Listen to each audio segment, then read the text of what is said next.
you've got a rock here, and then you've got a groove in between it. You've got a rock here, you've got a groove in between it. I don't fish the grooves. I don't want to bring my bait right down to that fish. I want it to be coming across the top of that to where maybe that fish hears it here, and then it's going to see it, and then it can come up through those grooves.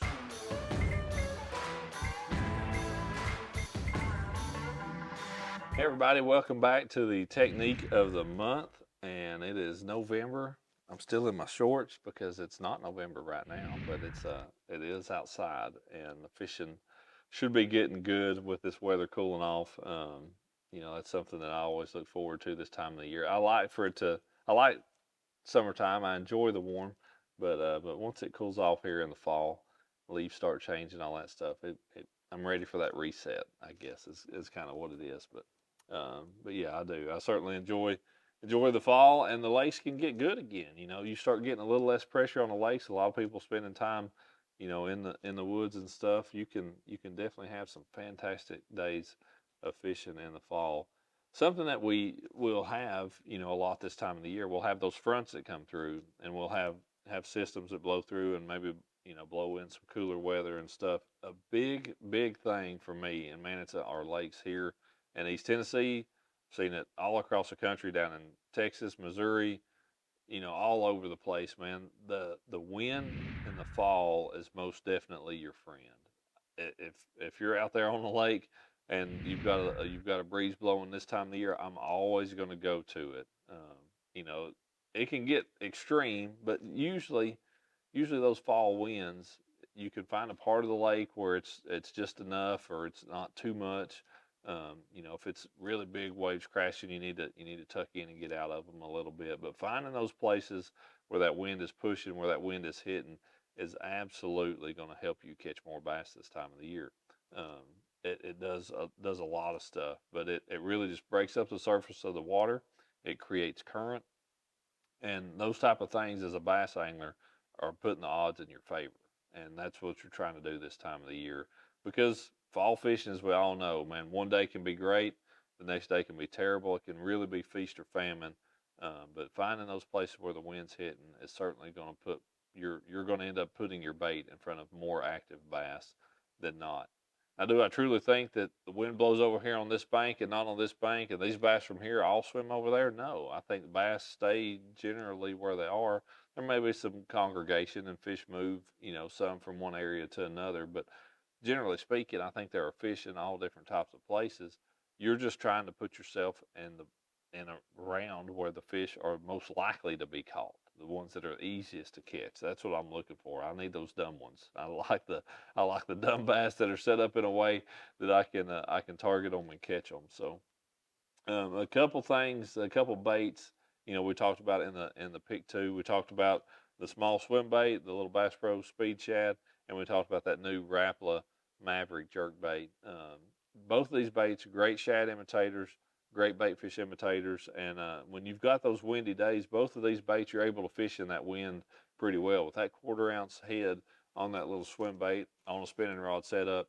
Man, I can fish this thing right into the wind if I need to. I can obviously cast it a long ways with the wind, um, but that little small swim bait doesn't catch a lot of wind resistance. It's plenty heavy enough that I can get it where I want to get it and get it down in the water column and get it to those fish. Same with that jerk bait.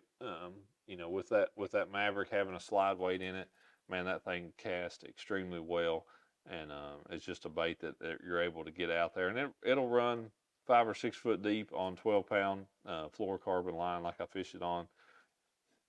So I'm able to get it down there to the kind of depth where a lot of those fish are going to be set up at this time of the year. But the big things I look for, with that wind blowing, I really like rocky points, points that have some type of cover on them, good hard bottom, and if they've got some broken up some boulders and that type of stuff on them, that's the kind of places where I like to fish. If you imagine you've got kind of a rocky point coming down, you've got some outcropping rocks, the wind blowing across those rocks. Just imagine a bass sitting down there, beside one of those rocks, and he's waiting on stuff to get blown across that and washed across to him. He's able to ambush that bait extremely well. So something that I personally do when I'm fishing a lake like this, and I think a lot of people may do differently, and for me, this is just how I've been effective this time of the year. if you've got grooves of rocks, so you've got a rock here, and then you've got a groove in between it. You've got a rock here, you've got a groove in between it. I don't fish the grooves. Okay, I try to bring my bait across the tops of those ridges of rock, expecting the bass to be sitting down in those grooves.